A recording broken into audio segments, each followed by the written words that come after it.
Case SBI में भी हमने देखा है। जब भी हमने देखा कि काफ़ी मंदी आई है या जब बैंक हमने देखा कि काफ़ी एसेट क्वालिटी के इश्यूज आते हुए दिखे हैं, जब भी रिसेशन आता हुआ देखा है, उसके बाद जब हम रिकवरी देखते हैं इस बैंक में, वो काफ़ी तेज़ की रिकवरी होती है, काफ़ी सुधार देखने मिलता है और ये हमने आंकड़ों में आपको बता के दिया है। सबसे पहले अगर आप बताएं तो 2 बार हमने देखा कि रिसेशन आता हुआ दिखा था। एक तो हमने देखा कि 2000 में एक बड़ा रिसेशन आता, उसके बाद 2008 की मंदी हमने देखी थी और वहां पे हमने देखा कि काफ़ी ज़्यादा एसेट क्वालिटी के इश्यूज होते हुए दिखे थे, काफ़ी बैंकों को दिक्कत होती हुई दिखी थी और एसबीआई क्योंकि सबसे बड़ा बैंक है तो यहाँ पे भी काफ़ी दिक्कतें थी। लेकिन अगर आप देखें दोनों समय पे हमने देखा है कि उसके बाद जब रिकवरी आती हुई दिखी है वो बहुत ही शानदार रिकवरी है और अगर आप आंकड़ों में देखें तो मिनिमम 50 to 60% तक की जो रिकवरी है वो हमने आंकड़ों में देखी है। सबसे पहले अगर हम 2000 की बात करें तो अगर आप 2000 से लेके 2001, 2002 और 2003 ये 3 साल की अगर हम बात करें तो यहाँ पे हमने देखा था कि बैंक के जो डिपॉजिट्स हैं वो करीब 50% से बढ़ते हुए दिखे थे। एडवांसेस में अगर आप देखें तो 40 to 42% तक की ग्रोथ हमने देखी है। साथ ही इनकी जो ब्याज से आय है उसमें भी काफी तेज सुधार होता हुआ दिखा इन 3 सालों में। सिमिलर केस हमने 2008 के बाद भी देखा। 2008 में हमने देखा कि मंदी आती हुई दिखी थी, लेकिन उसके बाद जो रिकवरी आती हुई दिखी थी वो काफी शानदार थी।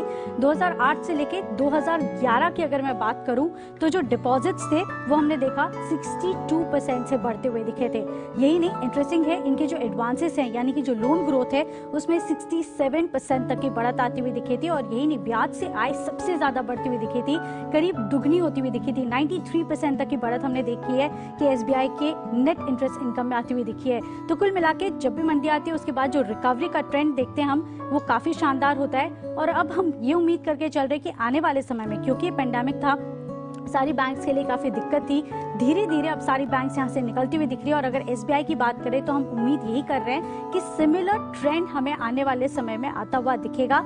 धीरे धीरे सारी एसेट क्वालिटी में सुधार देखने मिल रहा है, एनपीएल में रिकवरी आती हुई दिख रही है, डिपॉजिट्स बढ़ते हुए दिखेंगे। तो हमारी उम्मीद यही है कि आने वाले समय में इसकी री रेटिंग हो सकती है और छोटी नहीं बड़ी री रेटिंग की उम्मीद हम करके चल रहे हैं। डिपॉजिट्स इतने ज्यादा शानदार बढ़ते हुए दिखेंगे, मिनिमम 50% तक के जो डिपॉजिट्स हैं वो बढ़ते हुए दिख सकते हैं। लोन ग्रोथ धीरे धीरे हम देख रहे हैं कि काफी शानदार रिकवरी आती हुई दिख रही है, नंबर्स में ऑलरेडी हम देख रहे हैं।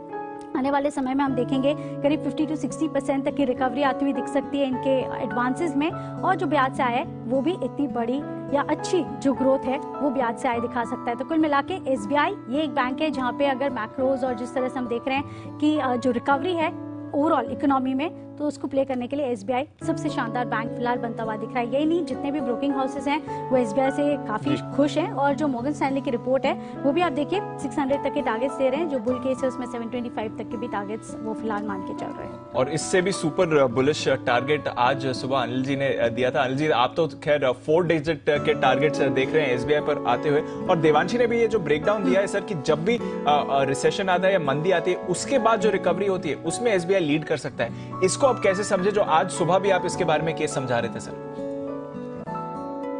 तो दीप है ना, ये जो मैंने 4 डिजिट के टारगेट दिए हैं उसको मैं बाद में रिवाइज भी करूंगा इतने ही कह सकता हूँ 2 क्वार्टर के बाद में, अभी नहीं 2 क्वार्टर के बाद में। अगर देखिए 2003-04 में जो अर्निंग्स रिवीजन हुए थे जो 2007-08 तक चले थे, 2003-04 से 2007-08 तक कंपनियों की कमाई बेतहाशा बढ़ी थी। उसके शुरुआती वो ग्रीन शूट्स, पहले शुरुआत के संकेत जिसे कहते हैं कि वो अंकुर फूटने वाले को उसको ग्रीन शूट्स कहते हैं, कि ऐसे दिख रहे हैं कि वापस से कंपनियों की कमाई जबरदस्त हो सकती है। 8 साल में सबसे बढ़िया तिमाही रही है हमारी ये वाली। अगर वो यही संकेत आपको अगली 1-2 तिमाहियों में फिर से दिखते हैं कि इकोनॉमिक रिवाइवल है, ग्रीन शूट्स हैं, कमाइयां होंगी, तो फिर इसे और रिवाइज किया जाएगा। क्यों किया जाएगा मैं समझा देता हूँ। मॉर्गन स्टैनली ने जो आज रिपोर्ट दी 450 रुपए के आसपास की उनकी बुक वैल्यू मानते हैं, वो 454 रुपए के आसपास की। अब मुझे बताओ, मॉर्गन स्टैनली 1.5 की बुक वैल्यू पर, 1.6 की बुक वैल्यू पर वो 765 रुपए का टारगेट दे रहा है। बेस्ट केस सिनेरियो में आराम से, जब आजकल पी मल्टीपल और बुक वैल्यू के री रेटिंग के मल्टीपल ही बदल रहे हैं, तो क्यों एसबीआई का नहीं बदलेगा? पहली चीज तो 1.6 का P price to book value ही क्यों? 2 तो आराम से मिले। 3 के बुक वैल्यू पर भी हमने बुल के सिनेरियो में एसबीआई को ट्रेड करते हुए देखा। तो अगर आज 450 रुपए की ईपीएस को अगर आप 2 गुना करें तो भी 900 रुपए का भाव तो आराम से होता है, और 3 गुना करें तो आप समझ लीजिए 1350 का भाव होता है। इसके लिए सिर्फ आपको क्या करना है, 2 क्वार्टर की अर्निंग्स देखनी है। क्या अगली 2 तिमाहियों में भी यही अर्निंग मोमेंटम एसबीआई का बरकरार रहता है? देखिए 2 तरह से पैसा बनेगा।